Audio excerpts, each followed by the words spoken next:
Hello, this is RICKY, the Android guy. Hey guys, today I'm bringing you a first side-by-side comparison between the Samsung Galaxy Gear and the Pebble smartwatch. Now these are two of the biggest name brand smartwatches out there. Galaxy is a newer model, while the Pebble has been the main one really filling the smartwatch needs for most people. Now today we're going to try to find out which one is the best one for you.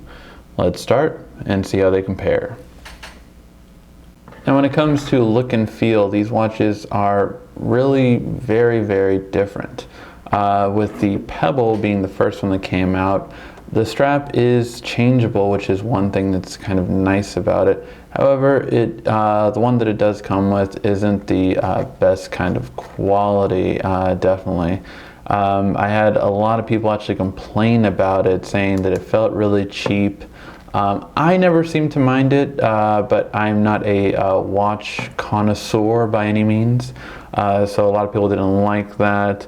In terms of the look, I thought it was a pretty good look. I do like the fact that how this watch interface is probably its most famous, actually pronounces the words for you. So I thought that was nice. When someone asks you what time it is, oh, it's 11:39. It just felt really nice for that purpose.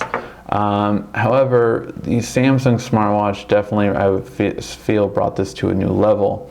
Becoming one of the most standoffish ones and leaving its kind of plastic-ness behind and idea of cheap materials basically out the door. With this one, you have metal right here, which feels heavy when you're holding it, but when it's on you, it feels actually very light, which can kind of catch you off guard. The texture on here is maybe a different kind of material compared to this. This seems like rubber. This seems, I don't know, just a nicer material. Definitely kind of care and touch put into it. These are not replaceable, however, seeming as there is circuitry built into the bands. So whatever color you do get, you are going to be stuck with.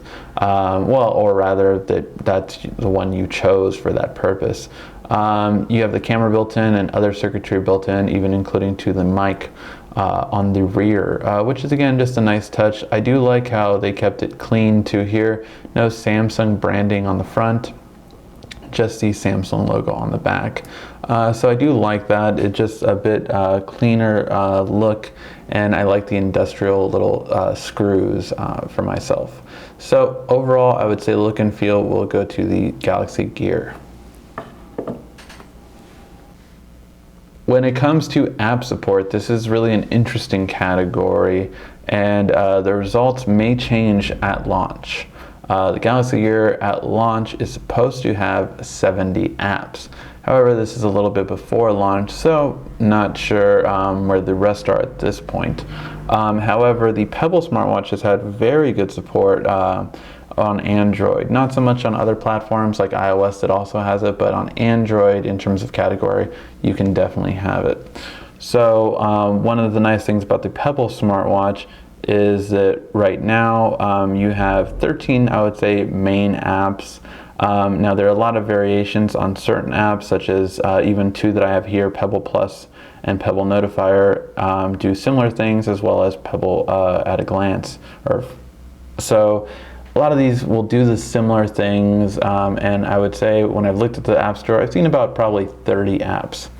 On the Galaxy Gear built into it, you do have some apps already built into it, which are definitely really nice, and obviously you can do some things with this one that you cannot do with the Pebble, just simply because of its added functionality.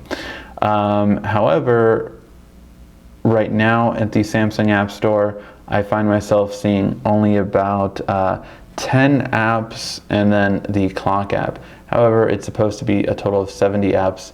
Now I'm not sure if that'll include the clock apps, which would kind of be, I mean, they can get away with it, I guess, but it might be a little bit of a giving for as an app of clock. But the fact is that you will be able to, or should be able to rather, have 70 apps at launch which will far exceed the Pebble. And there are certain ones that already promised, such as Snapchat, that will be able to work with it at launch, but isn't on there now. So I'm sure once it does do the upgrade, then Samsung will take the app support market. Now, when it comes to the input method, these two devices are very different. One of the big things with the Pebble that some people liked and some people definitely did not, from just reviews I've seen, has been that it is not, of course, touchscreen. There is no form of touchscreen with this device. You navigate using these buttons. So this one can be used to change the clock interface very quickly, which is one thing I did like about it.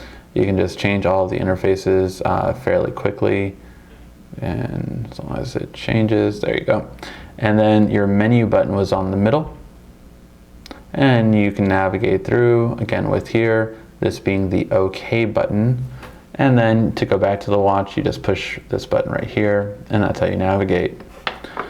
With the Samsung smartwatch, you have a couple of different options. You have only one button on here, and the rest is touchscreen based.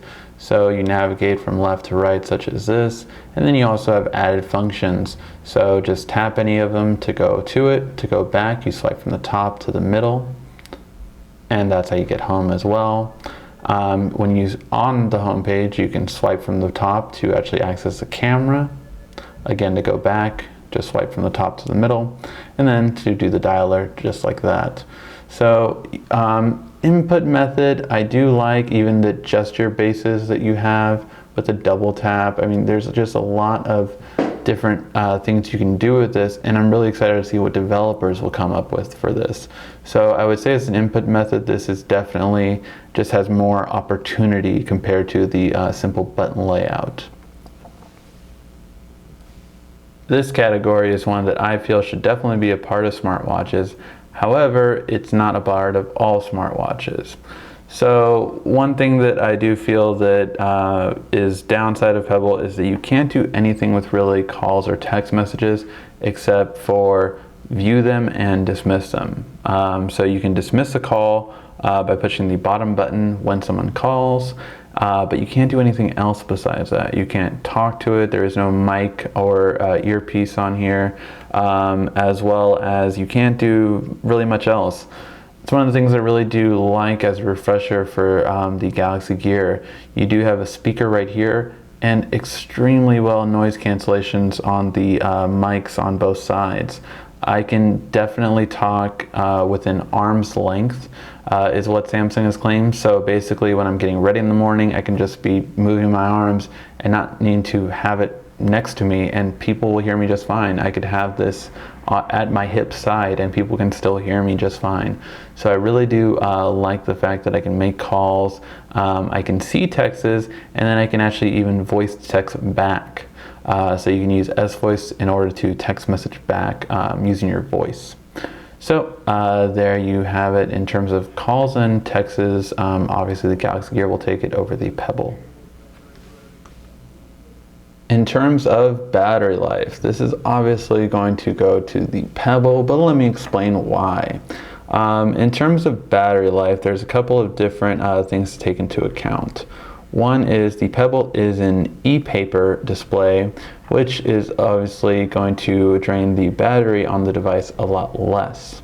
That being also that you do not use this for traditional Bluetooth in terms of music or phone calls.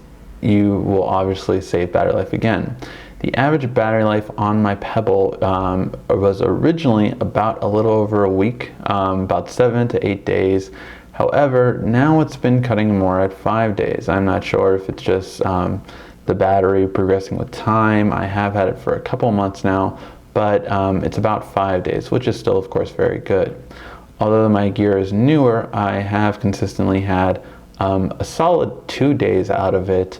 However, you will die within the second day. I've had more than 12-hour days with it easily. You can get a full 24 hours, I would say, easily out of the gear. No problem. However, if you do turn both off at night, of course that will extend both batteries. So turning it off at night with the Gear, I can get easily 2 days out of it. However, I feel if I would leave it on all night, you're going to get, again, the full 24 hours, no problem, but you're probably going to get cut off at about probably 30 hours, roughly, just from what I've seen in terms of battery.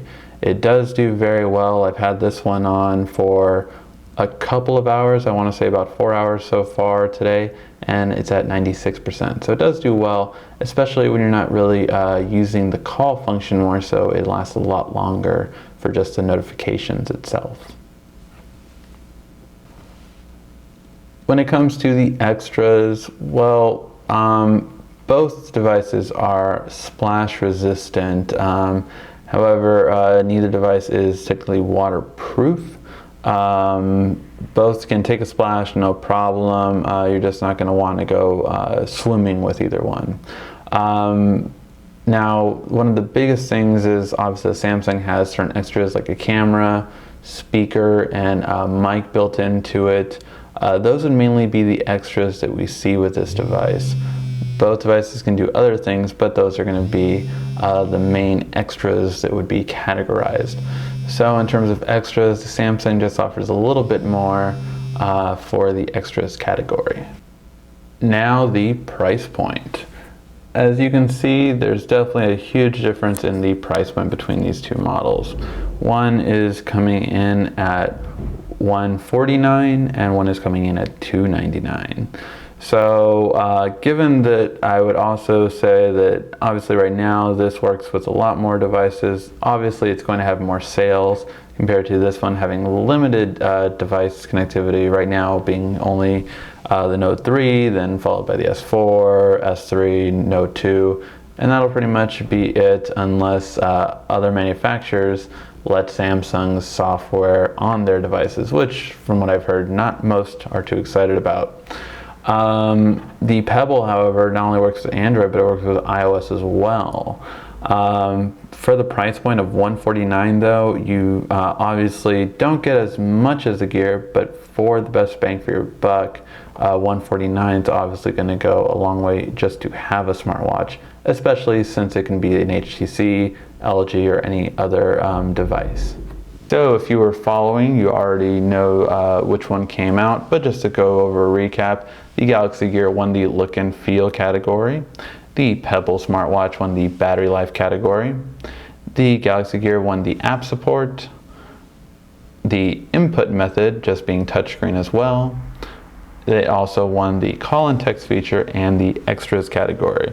However, the Pebble did come back in terms of the price point, of course. So overall, yes, the Galaxy Gear is going to be the better smartwatch. However, one thing that has to be taken into account is compatibility. If you have a Note 3, this is easily going to be a better choice for you. However, if you have a non-Samsung phone, your really choice is the Pebble. Now we are going to review other devices such as the Sony smartwatch that'll come out later this year, as well as other devices. But in the meantime, it looks like the Galaxy Gear is the best smartwatch you can get on the market in terms of the main competitor being the Pebble and the Galaxy Gear itself. If you have any questions on this comparison or just features that you're curious about, feel free to ask. This has been RICKY, the Android Guy.